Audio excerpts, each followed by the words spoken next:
sentidos, verdades vão brilhar. Digitar com santa força é nosso farol. No portal TDW, o saber rompe o sol.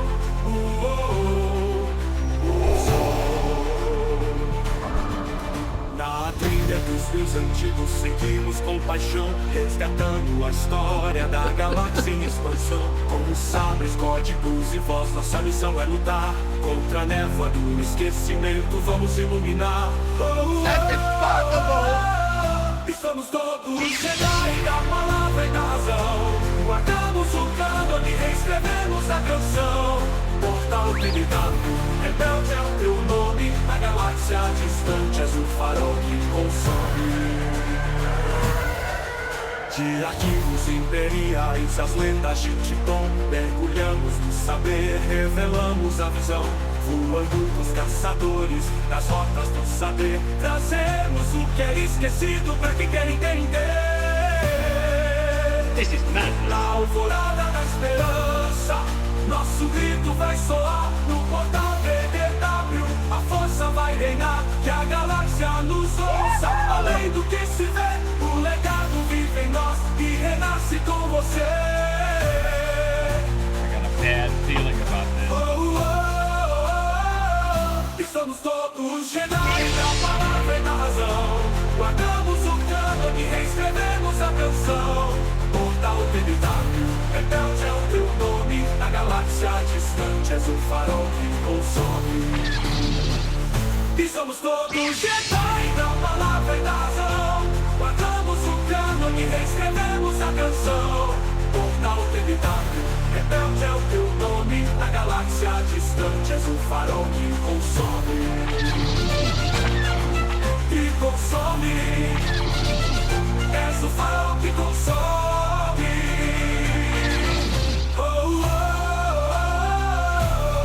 This is the way.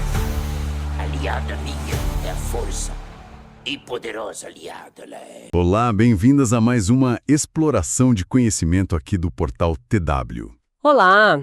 Sempre pronta para a gente mergulhar juntos em novas histórias. E hoje, olha, temos algo bem legal para quem curte a galáxia muito, muito distante.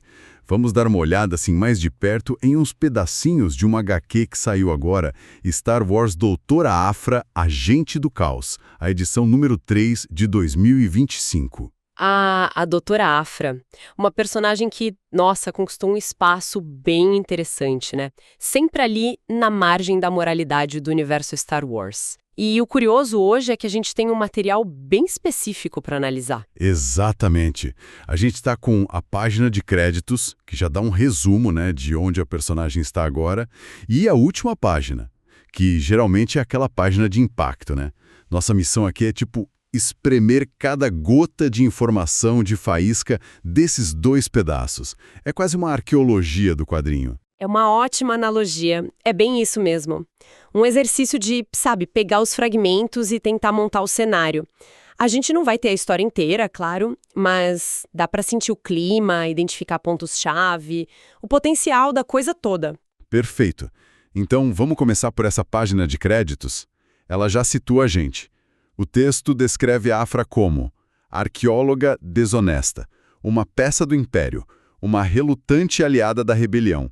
Essa descrição já dá o tom, né? Uma figura complexa, difícil de botar numa caixinha só. Sem dúvida. E essa combinação é o que faz ela ser tão interessante. Desonesta já aponta para os métodos dela, né? A ética é flexível. Peça do Império lembra aquele passado perigoso, trabalhando pra gente como Vader, e relutante aliada da rebelião mostra que, bom, ela até já ajudou os mocinhos, mas provavelmente por interesse, né? Ou porque não tinha outra saída. Ela vive nessa área cinzenta mesmo. E o momento é crucial. Depois da queda do Império, a galáxia está naquela bagunça, tentando se reorganizar. E aí o resumo pergunta, o que vem a seguir para ela? E parece que não foi coisa boa. O texto diz: após um roubo mal sucedido, Doutora Aphra foi levada sob custódia e recrutada para se juntar a DAAGR. Que sigla é essa, DAAGR? Então, o resumo define como uma subdivisão sombria da Nova República. Olha que interessante isso. A Nova República, que a gente geralmente vê como a luz, a esperança, tem uma divisão secreta e sombria. Isso sugere que, talvez reconstruir a galáxia não seja tão simples, tão idealista assim. Talvez a República precise, sabe, sujar as mãos para lidar com certas ameaças. Adiciona uma camada de realismo político, talvez, para a Nova República. E qual a missão da AFRA para essa agência? Caçar artefatos arqueológicos importantes e perigosos. Quer dizer, a especialidade dela, só que forçada. Isso deixa ela numa posição bem vulnerável, né? Ela não tem muita escolha. Exatamente. Essa dinâmica de recrutamento forçado é um motor para conflito, né? Ela tá presa. E tem mais um detalhe que o resumo menciona. Uma missão anterior com o Luke Skywalker, onde as eletrotatuagens dela podiam ter sido hackeadas por uns tais de Kark. Isso adiciona mais perigo, mais tecnologia na mistura, as tatuagens viram uma vulnerabilidade, mostra como o passado dela e a tecnologia sempre voltam pra assombrar, né? Essa mistura é a cara da AFRA, né? Arqueologia antiga, tipo Indiana Jones, mas com espionagem, tecnologia quebrada, perigos cibernéticos. Ela não é Jedi e não é piloto de caça na linha de frente. Ela tá ali, nas sombras, cavando segredos que talvez fosse melhor deixar quietos. Perfeito. E a existência dessa DAGR, precisando de alguém como a AFRA, levanta a questão: que tipo de artefatos são? Armas antigas? Conhecimento proibido? Relíquia Sith, talvez? A natureza disso deve ditar o risco da missão? E a AFRA, sem lealdade real a ninguém, só tentando se salvar, ela é imprevisível para a DAGR e um perigo para quem cruzar o caminho dela. Bom, vamos dar uma olhada na equipe criativa que está nos créditos. Roteiro da Cherish Chen, arte do Gabriel Guzman, cores do Mike Atier e letras do VC's Joe Caramagna. Tem os artistas de capa variante também. Esses nomes dizem alguma coisa pra gente? Sobre o estilo, talvez? Olha, a Cherish Chen já escreveu Afras antes, né? Isso sugere que a voz da personagem deve ter uma certa continuidade. O Gabriel Guzman, para a gente ter uma ideia melhor do traço dele, acho que vale a pena pular para a última página, onde a gente vê a arte dele em ação mesmo. Boa ideia. Mas antes, só um detalhe da página de créditos. A imagem da Afra ali, aquela pose meio confiante, meio debochada, o traje clássico, os óculos na testa e o fundo com circuitos, reforça bem essa imagem dela, né? Aventureira, high-tech, meio fora da lei. Sim, a identidade visual dela é forte. Agora, olhando a arte da última página, uau! A Millennium Falcon, sozinha, no espaço profundo. É uma imagem icônica por si só. E o traço do Guzman na Falcon é bem detalhado. Dá pra ver a textura do metal, sabe? O desgaste, as marcas de batalha, as modificações. Passa aquela sensação de nave vivida, bem no estilo clássico de Star Wars. Concordo totalmente. Não é aquela coisa lisa, brilhante. Tem história ali, o que é a cara da Falcon. E as cores do Mike Atier. Predominam os tons escuros, azuis, pretos, só com a luz dos motores e umas estrelas bem distantes. Qual o efeito disso, na sua opinião? Olha, cria uma atmosfera de gelo, isolamento, eu acho. Talvez tensão, suspense, aquele espaço escuro imenso quase engolindo a nave. Isso pode refletir a situação de quem tá lá dentro, né? Perdidos, se escondendo, correndo perigo. A paleta de cores e a composição da página parecem juntas criar um clima bem específico, mistério, apreensão, o que combina com essa ideia de divisão sombria e missão perigosa. E como esse estilo visual, então? Detalhado, meio sujo, atmosférico. Como ele casa com a história de uma arqueóloga e agente secreta como a Afra? Eu acho que casa muito bem. Histórias de espionagem, de arqueologia, geralmente envolvem explorar lugares esquecidos, decifrar as coisas antigas, lidar com perigos escondidos. Um estilo visual que foca na textura, no desgaste, nas sombras, na atmosfera, ajuda a intensificar a imersão nesses ambientes. Não é um mundo limpinho, polido, é um mundo de cantos escuros e verdades enterradas. Faz todo sentido. Agora vamos pro ápice dessa última página, o diálogo. É aqui que a coisa esquenta de verdade. A gente tem a Falcon voando e de dentro saem os balões de fala. Uma voz diz, não sou, não sou.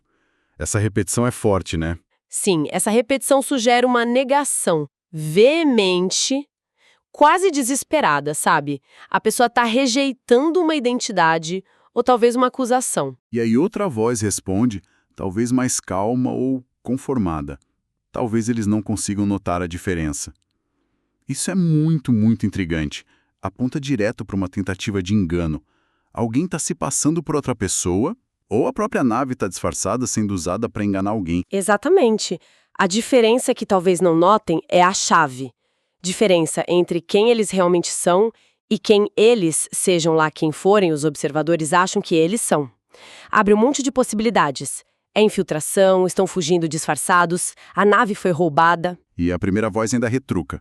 Não diga isso, chefe. A palavra chefe adiciona mais uma camada de mistério. Quem é o chefe ali? Será a Afra? Ela costuma liderar equipes improvisadas. Ou tem outra pessoa no comando dentro da Falcon? E a relação parece meio tensa, ou pelo menos informal. O termo chefe é ambíguo, pode ser literal, pode ser irônico, um apelido, mas de qualquer forma estabelece uma dinâmica ali dentro, entre pelo menos duas pessoas. E a ordem, não diga isso, sugere que essa coisa do disfarce ou a chance de serem descobertos é algo bem desconfortável. Perigoso, talvez. E como se já não bastasse todo esse mistério no diálogo, a legenda final na página é tipo uma bomba. Próximo, Chewbacca. Só mencionar o nome dele, ligado à imagem da Falcon, dá até um arrepio. Nossa, com certeza. A Falcon e o Chewbacca são ícones, né? Ligados ao Han Solo, à Aliança, à Nova República. Ver eles aparecendo numa história da Afra, que tá nessa situação com o Adag, cria uma convergência de tramas que pode ser explosiva. Como esses mundos vão colidir? Aí as perguntas não param, né? O Chewie tá procurando a Falcon. Ele tá a bordo e é uma das vozes. A missão da Dagra colocou a Afra na rota dele. Ou será que a Afra, sei lá, pegou a Falcon emprestada sem pedir e o Chewie tá vindo atrás? A presença deles eleva o risco da parada lá pra cima. Se a Afra ou quem quer que esteja na Falcon estiver fazendo algo ilegal, clandestino, a mando da Dagra, encontrar o Chewbacca pode ser um problemão. Ele representa a Nova República oficial, digamos, em contraste com essa Dagra sombria. Ou será que a situação é mais complexa ainda e eles precisam se ajudar? Mas o diálogo de engano sugere que eles estão tentando evitar ser reconhecidos, talvez justamente por gente como o Chewie. Essa última página é um gancho perfeito, né? Deixa qualquer leitor roendo as unhas pela próxima edição. Sintetizando um pouco o que a gente viu, que temas parecem mais fortes aqui, só com esses fragmentos? Identidade, com certeza, por causa do diálogo e da própria Afra, né? Sim, essa questão de quem eu sou versus quem pensam que eu sou parece central. E lealdade. Ou a falta dela, né? A Afra é leal só ela mesma. A DAGR representa uma lealdade forçada. E como isso bate de frente com a lealdade que a gente espera de um personagem como Chewbacca. A natureza da própria Nova República também é um tema que fica forte. Essa DAGR faz a gente questionar se a nova ordem é tão diferente assim da antiga, nos seus métodos secretos. Talvez a guerra contra o Império tenha deixado marcas, ensinado lições meio brutais. E claro, o tema clássico de Star Wars e da arqueologia. O passado. Os artefatos que a Afra caça são ecos de outras eras, cheios de poder, de perigo. A história parece sugerir que mexer com o passado seja literal, com os artefatos, ou figurado, com as identidades escondidas sempre traz consequências inesperadas. A galáxia tenta se reconstruir, mas os fantasmas, os segredos, continuam lá. Isso leva a gente para outros pontos de análise. Mas sempre com aquele asterisco, né? É especulação baseada só em 2 páginas. Público-alvo, por exemplo. Para quem parece ser essa HQ? Olha, pelos elementos que a gente viu, personagem complexa do universo expandido, trama de espionagem e arqueologia, as conexões com a saga principal agora, com Falcon e Chewie, O público parece ser aquele fã de Star Wars que já acompanha mais de perto, sabe? Que busca histórias além dos filmes e curte esses personagens moralmente ambíguos. Quem gosta de uma mistura de Indiana Jones com Blade Runner, mas na galáxia de Star Wars. E em termos de inovação, influências, a Afra por si só já foi meio que uma inovação quando surgiu, né? Trazendo essa visão mais cínica, aventureira. Essa história parece seguir nessa linha, talvez inovando ao explorar mais a fundo a relação dela com o poder da Nova República, como essa DHR. A influência principal é o próprio cânone Star Wars atual, né? Da Disney e Lucasfilm. A história se encaixa ali, expande esse universo. A inovação pode estar justamente nisso. Usar uma personagem como a Afra para fuçar nos cantos mais sombrios, nas contradições da Nova República, algo que os filmes principais às vezes passam mais por cima, de forma mais idealizada. A DHH é um jeito de fazer isso. E quanto aos aspectos técnicos, tipo edição, produção, preço, onde encontrar? Bom, aí com só 2 páginas é impossível, né? Avaliar a qualidade da edição completa, o ritmo da história toda, esses detalhes de produção. A gente vê os logos ali da Lucasfilm, da editora provavelmente Marvel, né? Que é o padrão atual que confirma que está dentro do cânone oficial. Exatamente. Qualquer nota final, avaliação de qualidade, seria totalmente prematuro. O que a gente pode fazer é avaliar o potencial que essas páginas mostram. E com base nisso tem muito elemento promissor. A personagem central é intrigante e está numa situação de risco. A trama mistura gêneros de um jeito legal com a política da Nova República. A arte cria um clima bacana e o final é um cliffhanger daqueles. A execução final, bom, aí depende de como a equipe desenvolveu o resto. Então, resumindo nossa análise desses fragmentos da Doutora Afra número 3. Temos uma arqueóloga numa bela enrascada, forçada a trabalhar para uma divisão secreta da Nova República, uma arte que parece capturar bem o clima de mistério e perigo, e um final de página explosivo com um diálogo enigmático na Millennium Falcon e a chegada iminente do Chewbacca. É uma receita com ingredientes bem potentes, né? Que levanta muito mais perguntas do que respostas, o que é ótimo para uma história que está rolando. Esse mistério da identidade do engano na Falcon é especialmente cativante. Fica aquela pergunta no ar: o que diabos está acontecendo dentro daquela nave? E como a chegada do Chewie vai bagunçar esse coreto? E talvez uma reflexão um pouquinho maior que esses pedaços provocam. Até que ponto uma nova ordem, como a Nova República, consegue mesmo se manter fiel aos seus ideais quando tem que lidar com os segredos sombrios do passado e as ameaças do presente?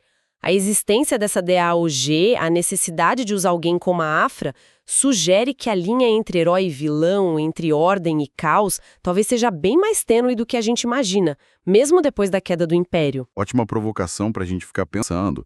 Se essa nossa fuçada nesses fragmentos despertou interesse, talvez valha muito a pena ir atrás da edição completa de Doutora Afra, Agente do Caos número 3, para tentar desvendar esses mistérios ou, como é típico da Afra, acabar encontrando mistérios ainda maiores. O universo Star Wars continua mostrando que tem muito chão, muita história complexa para contar nessas HQs. Com certeza. E a gente quer saber o que o pessoal que nos ouve pensa. Essa prévia deixou vocês curiosos? Quais as teorias sobre o diálogo na Falcon? Continuem essa conversa com a gente lá nas nossas redes sociais ou deem um pulo no portal TDW para mais análises e conteúdos. Lembrando, hein? É TDW. A exploração do conhecimento não para nunca. É isso. Agradecemos a companhia nesta análise fragmentada, mas que esperamos tenha sido instigante. Até a nossa próxima exploração.